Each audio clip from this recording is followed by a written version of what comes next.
And good morning on a Jupiter day, Thursday. It's a thirsty Thursday. What's up, everyone? I am the High Priestess Phoenix. I'm your spiritual healer, teacher, shaman, seer, oracle, light worker, starseed, earth angel, mystic, medium, witch, yogi, guru, and messenger of God with a brand new message. Actually, I just got this download. I was having a conversation in my head, I guess. I'm not really sure. And I'll lose it. I lose them all the time. I'll lose it if I don't give it. Let me give it. I was sitting right here, I was listening to Russ's music. It's like, I just need to smoke a joint with you and get you out of your head, right? And I was like, I could see him being all paranoid and shit, like, you know, people that don't smoke and then they get all weirded out, like, they get real self-conscious right away, you know what I mean? They become very self-aware real fast as soon as they put marijuana into them. That's where that paranoia comes from. You start to get out of your skin and you get into yourself. And you start looking at yourself like you're looking at your skin and everybody around it, right? It's just that. So I was thinking that, and I was like, I could just see you trying not to smoke with me. Like, you're going to deny me. Like, you're not going to alter your consciousness with me so that I can work with you. And then Marshall popped in my head right after. And then fucking Kanye. I told you that's how I clear him out. I got to set him down and smoke him out. I got to smoke all that shit out of him. You're like, for real? Yeah, bro. What the fuck do you think they smoked weed for? You know what I mean? Do I smoke it like that? Nah, it's just chakra cleaning. Actually, I was so weak yesterday. I got real high. I'm like higher than I've ever been, like looking on the planets high. Like, not really, not my head, just my body.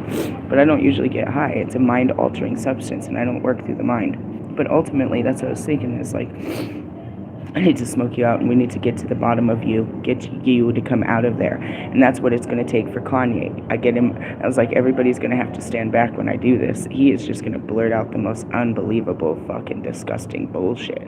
Which is what? All the lies? Everything he believes?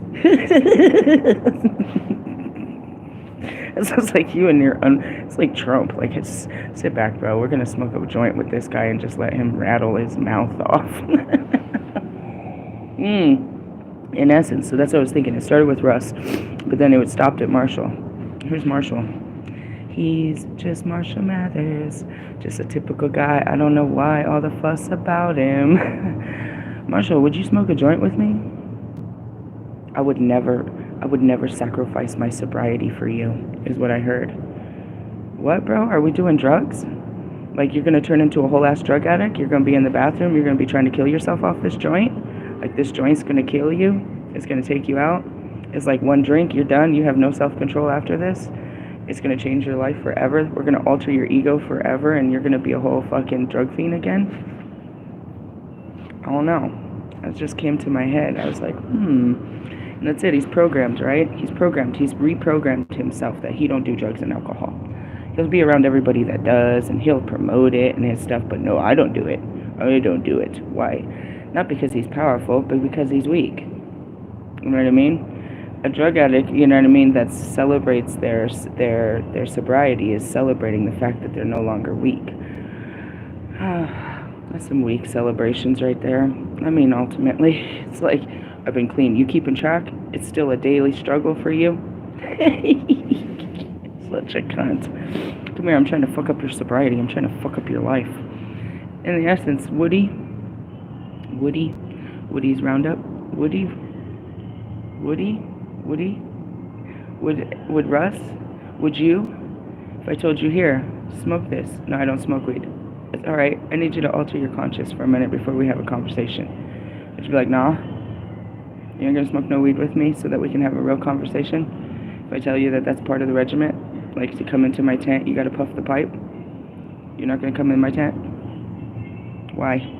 Because you're afraid. What are you afraid of? How you're going to act? What if I want you to act that way? I'm encouraging you to act that way with me. Not everyone, but with me. I want you to act a certain way. So I'm going to give you some, what we call some fuck it. I'm going to put some fuck it in you and see what comes out. Fuck it, let's see what comes out of you. I'm going to feed you. I'm going to laugh with you. I'm going to eat you. We're going to eat. We're going to laugh. We're going to cry. We're going to everything. But in order to get you out of your thoughts, I need you to get high. I need you to put something in your brain. How would you feel about that? Is it really a requirement? Do you have to smoke with me? No, you really don't. But I was thinking about it. It's like, what if you did? What if I asked? What stops you from meeting me at that level. A lot of you, you're like, oh, what if they drug test me? You don't know how to clean yourself up for a drug test? Like, we live in, like, there's ways to take care of that. What else? What are your reasons why you can't smoke a joint with me? Why Russ don't smoke weed no more? Right? We know Marshall doesn't smoke weed because he can blame it on the rain. He says that, it was consuming all of his time and shit. Now I'm looking at Tucci, you know what I mean, in that big ass battle of people giving him shit about what was in his cup. Don't worry about what's in my cup. You know what I mean? Now, they say that drugs and alcohol are not the disease, but the cure to the disease. It's what it's really said. Being addicted is not, what the substance you're addicted to isn't the actual disease. The addiction is actually to mask another disease that's happening. This is how you cope. It's called a coping mechanism. Right? Right?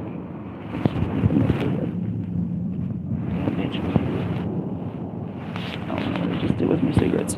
Anyhow, so I'm curious, is like, where does this conversation go? In the arguments to be had when I tell you, let's smoke a joint. What are you going to tell me? You're going to tell me no, but why? Can you answer those whys before you come up to me and I ask you if you want to smoke with me? And do I smoke with anyone? No, not usually. So it's not even real, but it is in this moment. It's like, let's smoke. I asked Bobby that too. Do you smoke weed? Silence. He didn't say nothing. He used to. Now he takes psych meds, so he can't smoke weed. No, I drink. I don't like how it makes me feel when I drink. Maybe you shouldn't drink and instead smoke weed. My job doesn't let me. Your job is very uptight. What do you mean they don't let you? Like, who drug tested these deities? And I just want to go back to that. Amazon totally drug tested me, but they don't fucking persecute for weed. That would cost too much fucking money. They're looking for real drugs, bro. Shit that's gonna impair you at work, dude. That you're gonna, be a thief or a liar or a cheat, or you're gonna be wore out. You're gonna be dangerous to yourself and to others. You know what I mean? Weed isn't like that. You smoke a joint before work, you're either gonna work hard or not work at all. And most likely not even go. And if you do go, you're gonna be quite friendly about it. I used to watch people, bro. They call it dabs, for those that don't know. It's a concentrated form of marijuana that they put into it. It becomes like a candy, right? It's this hard piece of shit.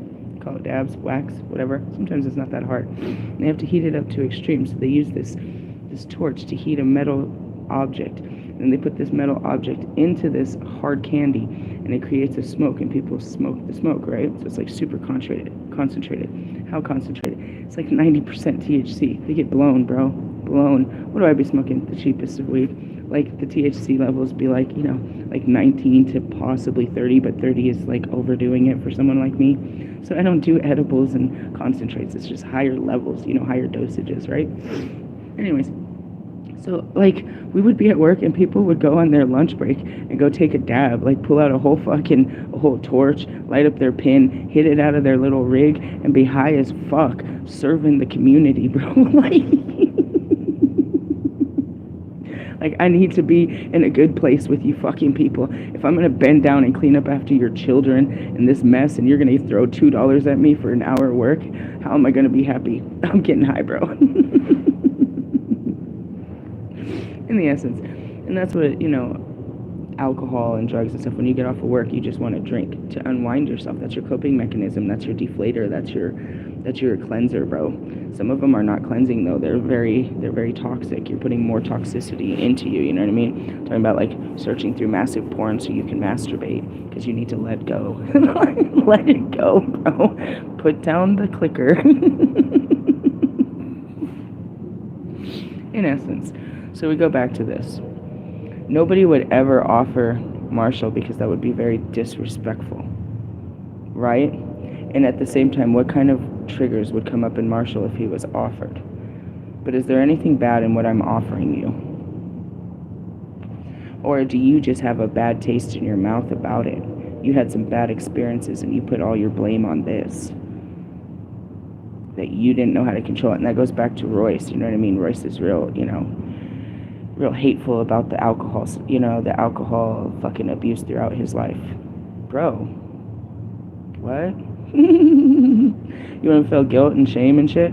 And that's it. It's like, why do you go to AA? So you can, misery loves company. Let's hear how sad you got in your alcohol, and I'll tell you how sad I got, and we can feel sad and powerless to our addictions together. Shut up, bro. Seriously. How many people act a fool, like, dude, in their 20s? Like, we don't call them alcoholics, but that's all they do. That's all they do. You know what I mean? We don't call them alcoholics till they've been, doing it for a long period of time. Now you're an alcoholic. Bro, you're an alcoholic. You're like super drinking like 6 days a week, bro. That's alcoholic syndrome. Is it? Are they alcoholics yet? Nah, bro. That's just their way of expression at that particular time and point and place. And that's it. It's like, we don't fault the 20-year-olds while you're out there trying to push gin and juice in a pop can to these 20-year-olds. You know what I mean? You're really promoting the bullshit. You don't fault them for it. You fault yourself for it, though, when you was that age and when you did some shit. Everybody does. Everybody does. We all had those drunken nights of like, oh shit, I wish I kind of am broken inside and out, and my money isn't looking good either. It's just a life experience that we have.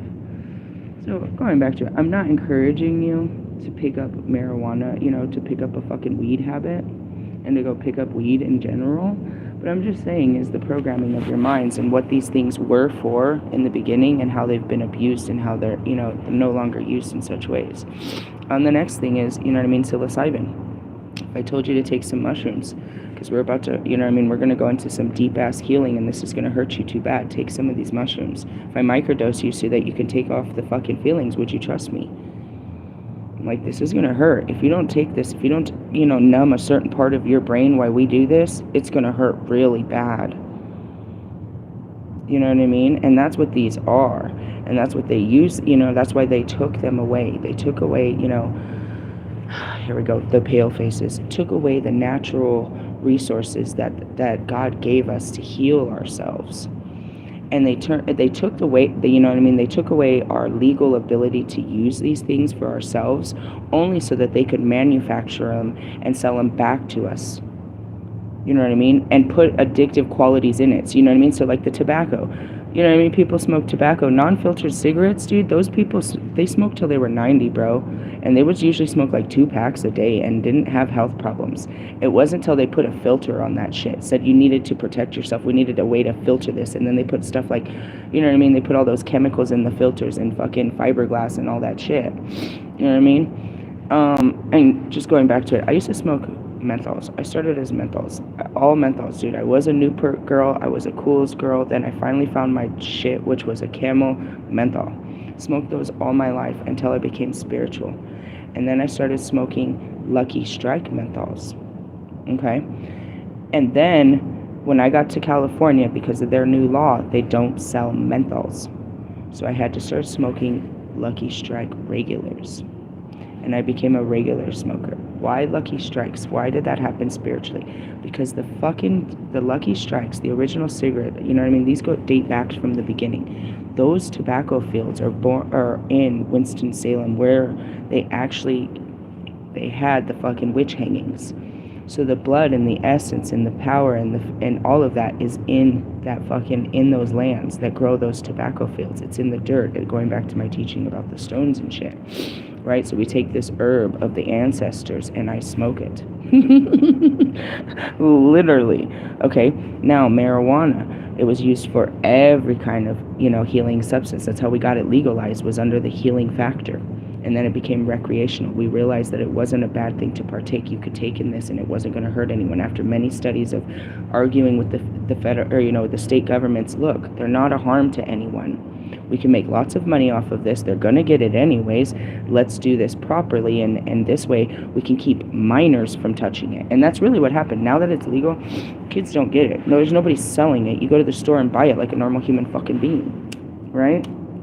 Now, so then they moved on to psilocybin and a lot of these psychedelic drugs. Again, these things were legal until they weren't legal, and that's because they took them away and they used the study of those to make psych meds based on the psychedelic plants that God had put in place for us to use. They took away the use of it and they said you can only use it in this way, in this form, at this cost.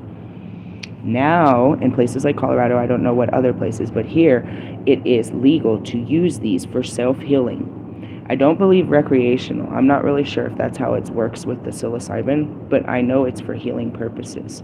Meaning, it's not a serious offense. If you get caught with this, it's still considered a controlled substance, you know what I mean? Right? But if you get caught with it, you face minimal perjury. And that goes back to, you know what I mean, the justice system. What was your intentions when you had this, when you committed this crime? If your intentions are only for self, you know what I mean, for self-consumption, then there's minimal, you know what I mean, you should have followed the rules and not had it out in public. And that's usually the whole crucifixion, is you don't bring controlled substance into public because that it can be, you know what I mean, dangerous to other people. And that's the rules. You can, you know, here in a legal state, you can smoke weed, you just don't do it in public. It's the only rule. Don't do it in public spaces, dude. You can do it wherever, just don't do it in public spaces. Don't do it in your car. Don't do it in parking lots. Don't do it at work spaces. Don't do it on the sidewalk. Don't go to parks and do that shit. We're giving you the opportunity to take part in this, but do it in your own safe places. Don't expose everyone to it. Now everybody does. We smoke in venues, we smoke wherever, and it's not a big deal because of the permission given. Meaning you can't judge me for this anymore. The police, the government doesn't judge me. You have to stop judging me for me smoking on the corner, right? It's kind of how that works. So, you know, it's normalized in these places. But, you know, you go to Texas, you're going to prison. Utah, prison. Kansas, prison. Most of them, prison. Because they still judge by the old order. The old order still stands. And that's it. They see that, you know what I mean, the growth, but it's just a refusal to evolve. No, we're going to stand tall in our belief system. We're not going to conform. We're not California. You mean Colorado? Then why all you Texans and fucking keep coming up here? In the essence, yeah, they come for the fucking weed. They didn't want to go to fucking prison for that shit no more. But going back to it, it's like, you know, you stick firm in your beliefs and you're not going to change and, you know, evolve with people and you're not going to follow the crowds. But what is the crowd doing? And that's it, is which crowds are you following? Which, you know, that was a lot of the teaching, is like, are you moving towards love or towards hatred? You're moving. Everything's moving. And that's, you know, the boomers, bro. These older generations, they don't want to hold on. They don't want to embrace change. You don't want to embrace evolution. You don't want to embrace acceptance. You don't want to embrace, you know, what is that word? Compromise.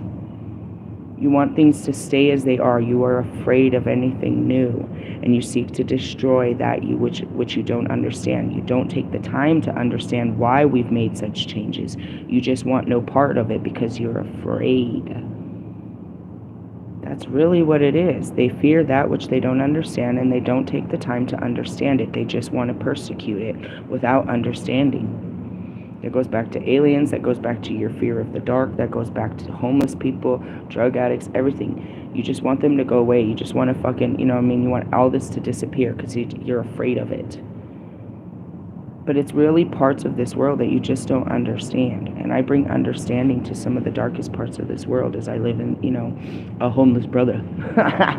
And I want to bring that up. I wanted to start my video yesterday like that, but I already had too much going. It's like the community here. You know, yesterday morning, I agreed, and I'm sitting out here, I'm going to do the same thing, is, you know, I'm a Lyft driver, so I agreed to, like, drive people, and they're paying me out of pocket, which is keeping me alive because Lyft doesn't pay me. You know what I mean? I work for Lyft to have the car at this particular point, which we talked about. So I've been doing rides for them, but I didn't feel good, but I promised to do those rides, and I did those rides, and I made some money.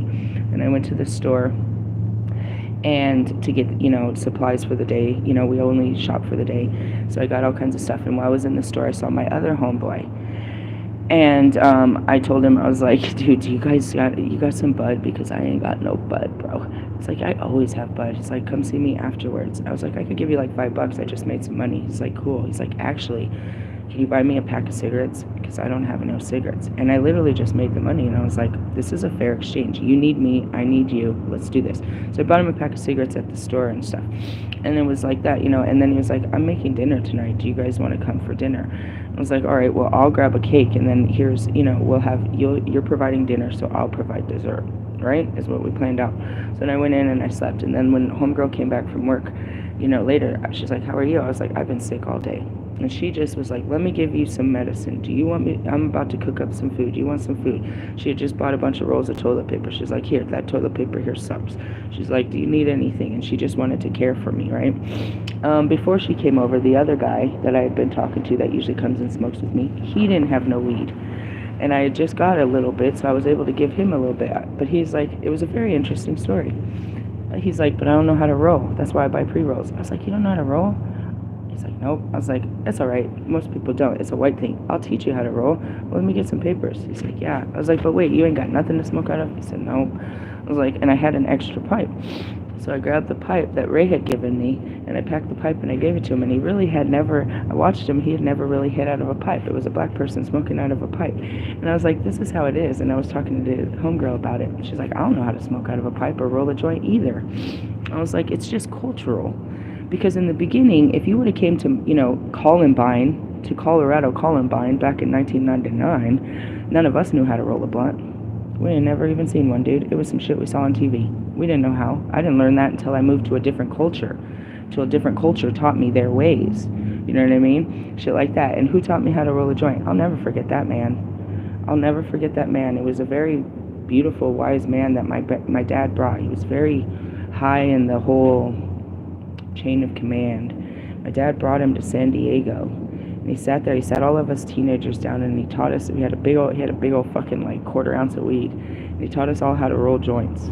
I'll never forget that day, and it's a really funny thing. And I was like thinking about that. It's like, in the essence, these people are my age. She's like 38. He's got the grays like me. He's like my age and shit. Ain't nobody in all your lifetime, like somebody like me, ever sat you down and taught you their ways. It takes no time to teach somebody something like that, but it's, do you want to learn a new way? You want to learn how to do what I do? So then you don't have to be helpless and you can do what I do? Something that's simplistic, you know what I mean? But at the same time, I had to teach him how to hit out of the pipe. He didn't know to cover the carb hole. And that's really, I told him the story is, I'm a white girl and my sisters are all black from the Bay. And I was up there rolling joints, and the homies would come through and they'd see a joint in the fucking ashtray, like, who's smoking joints? And then they see the white girl, and there's the answer. You know what I mean? Like, what's happening in this? Like, it's, we stand out because of our cultural differences. And then you got these people, like I'm telling you, that be over here using metal and torches and shit, and that's how they consume it. There's people that eat it. It's like, that's their way, but, we all have a way, just a different way. And that's what we were laughing about too. I was like, those rolls, this is the truth. You ever bought a single roll of toilet paper or got one from the hotel? It's wrapped up in a paper, right? In Mexico, that's the rolling papers that you use. You use that paper. You rub it down like you did. Remember how you used to take school paper and just fuck with it and rub it down till it was real soft and it was real, pliable? You do that with that paper. And then you use that as a rolling paper, because they don't sell actual rolling papers in Mexico. That's a paraphernalia. They just don't do it. If you got caught with it, you'd get in trouble with the police if you had rolling papers. So they use that paper. And you're like, that's just basic paper. I was like, so is Bible paper. I made jokes. And I was like, but you know what? You rolling your blunt. We used to roll, back in the day, I started with Garcia Vegas, which is nothing more than a leaf. And that's exactly what a backwood is. It's a leaf. You're putting an herb in a leaf and smoking it. Now, what is a paper? It's a piece of wood that's, grounded down into a paper. So it's all going back to leaves. And that's it. It's like, let me teach you the different ways. In Mexico, they use this. You know what I mean? In Colorado, we use an apple or a potato. You know what I mean? Remember smoking weed out of an apple? Yeah, bro, that shit was delicious. And then you just throw the apple, and then some animal could eat it. It was just, what was that? Biodegradable bullshit. Shit like that. And people always say it too. They're like, they used to always take psychedelics and go to the woods. I always thought that was scary because I was scared of the woods. Why was I scared of the woods? The Blair Witch? I knew there was shit in those woods. I knew that. When I watched that movie, I was fully aware that there was blueprints in all woods. And I was scared of what was in the woods. Now look at me. But that's what people would do. They would take psychedelics and go and connect with Mother Earth and have these altered consciousness experiences and shit like that. Now let's circle back to circle jerkers.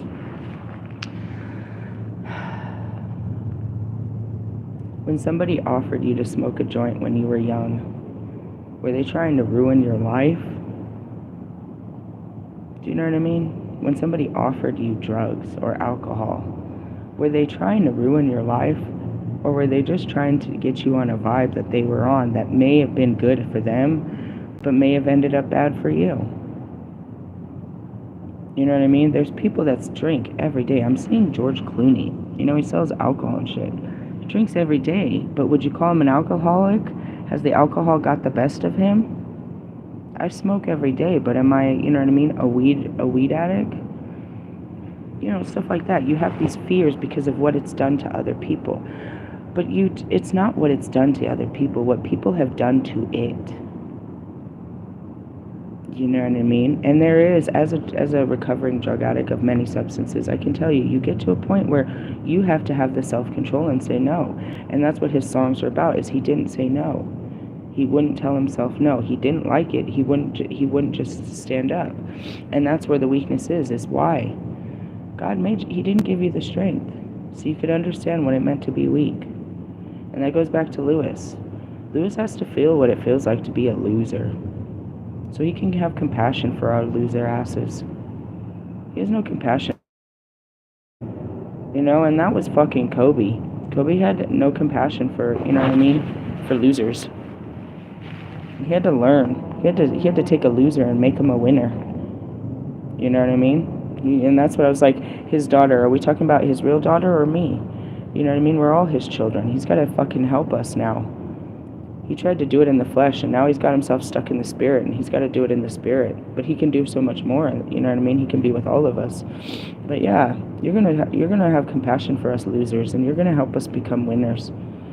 You know what I mean? Just because God made you a winner doesn't mean that, you know, you're not gonna know what it means to lose.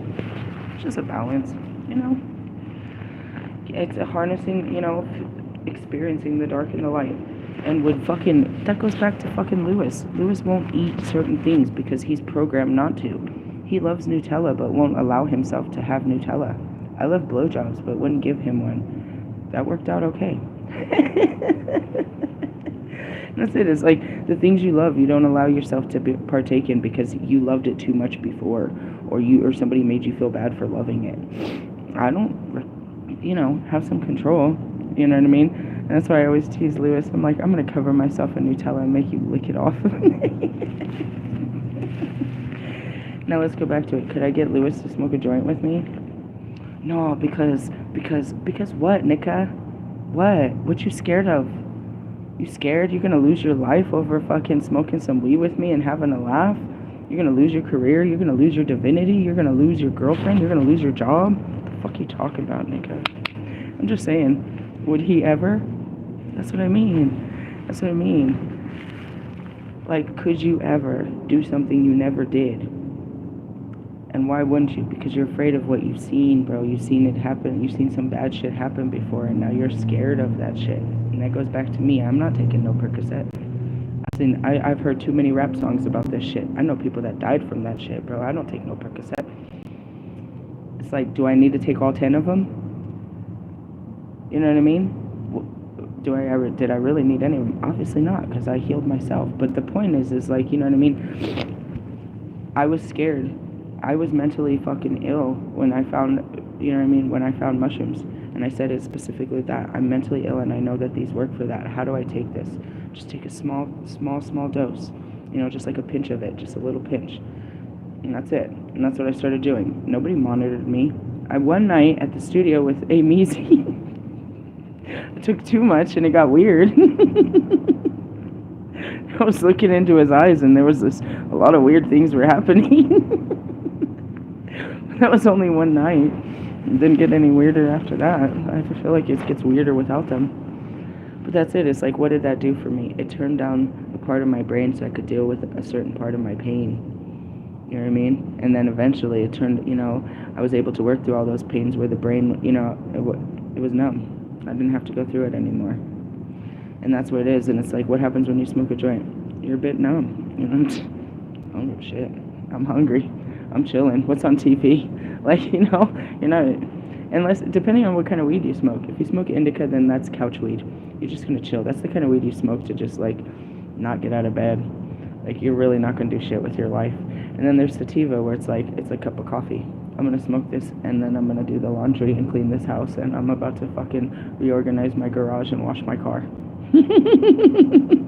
There's that kind of weed, and then there's that kind of weed. And that's just it. Do you want, do you want to get all wild on some turn up? You want to drink some Everclear and be fucking 100 proof? Or do you want to just have a glass of wine and chill? That's it. Do you want to do a super shot of fucking altered reality and do a heavy fucking crack high like a DMT and blow your mind for 5 minutes? Or do you want to slowly work through that mind, taking a piece of acid that is going to last in your head for about 12 hours? And that's like the consumption of marijuana. You know what I mean? Do you want to smoke a joint and be high for about an hour? Or do you want to eat this shit and be high for like 8 hours? How do you want to do this? And that's where, like, do you want the extended release pill or do you want the over-counter? You know what I mean? Like, I'll just take the regular. I don't need the top shelf, bro. Just give me the cheapest shit out the door. I'll take the dollar store version, bro.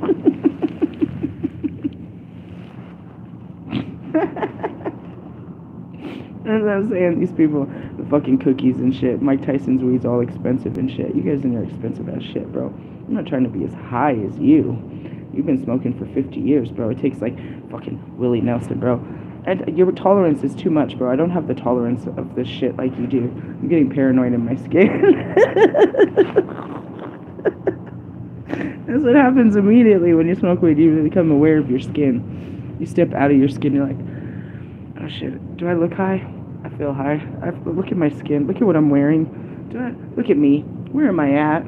Who are you people? What am I? I'm hungry.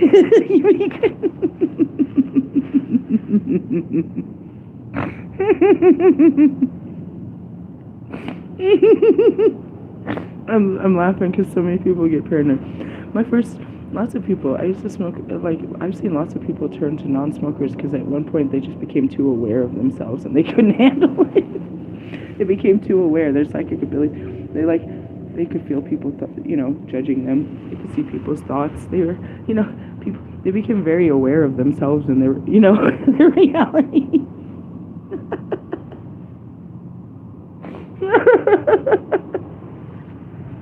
I don't want to be that aware. Alright, anyways, so I just wanted to point that out. Like, I mean, yeah, would they smoke with me? I don't know. That's up to them. Am I going to push it on them and make fun of them because they're too scared? No. I'm just going to say, okay, pussy. Are you a pussy?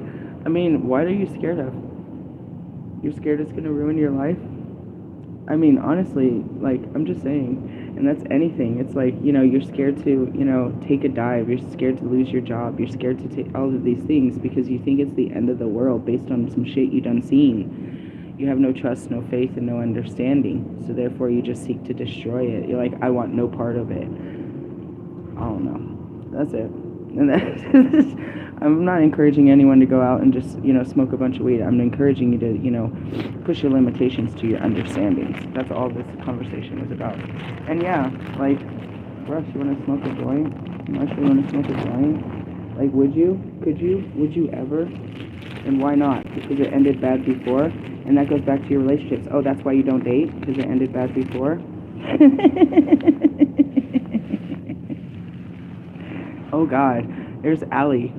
Ali, Islamic Ali. Ali, would you smoke a joint? Oh, my God. Becky, would you be persecuted by your God? Would Allah kick you out of heaven if you smoked a joint? Or just your peoples? Would they know? What if they found out? Would you be hung on the cross by your people? You might as well smoke a joint and have sex with a white girl and a whole white priestess, dude, and just totally become a full sinner. Enjoy your life while you still have some. Just kidding. There's all these things. It's like, oh, my religion wouldn't allow that. My culture wouldn't allow that. My dad and mom wouldn't allow that. There's a lot of people that will not allow you to have a good life, bro. Are you going to allow yourself? You're based on, you know what I mean? You're telling yourself you're not allowed to do such things because they told you. I'm telling you, you can do some shit. I mean, could you see Ali high? He'd be so scared. It's like Lewis.